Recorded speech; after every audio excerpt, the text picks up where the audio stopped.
Okay.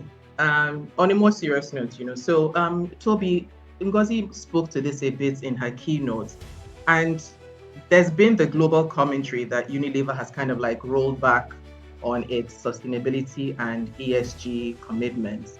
But from your vantage point as managing director in Nigeria, is it a perception? Is it reality? And how has the company's approach really evolved over the years? Thank you, Bella. So I think in terms of, Unilever globally and, some of the talk about, in quotes, rolling back our sustainability drive, it actually is the opposite. We still remain deeply committed, to sustainability and ESG principles. And what has happened is that our approach has evolved as opposed to us retreating.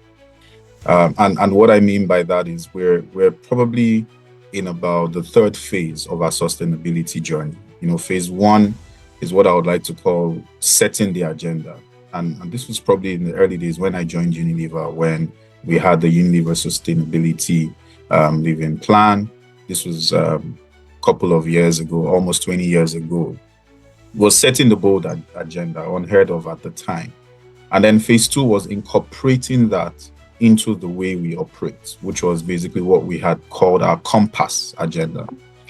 And then phase three, which probably started in the last year or so, is now about accelerating delivery, through our current strategy, which basically is about growth action plan until 2030.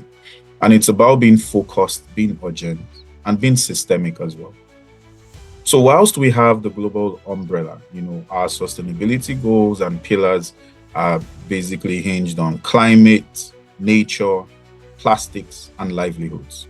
So we sharpened it, on those four pillars. And I mean, I wouldn't go into all the details because it's the typical things. Climate is about net zero emissions, nature about, protecting nature and also regenerating nature.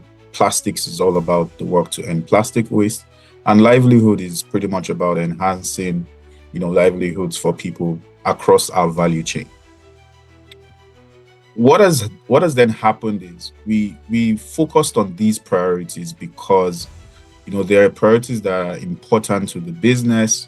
It's where we can drive impact at scale as well. So we're not trying to be the hero of the world. Where can we have that impact and demonstrate it? And so it's more about the relevance and how we're able to focus on the issues also that our consumers care about.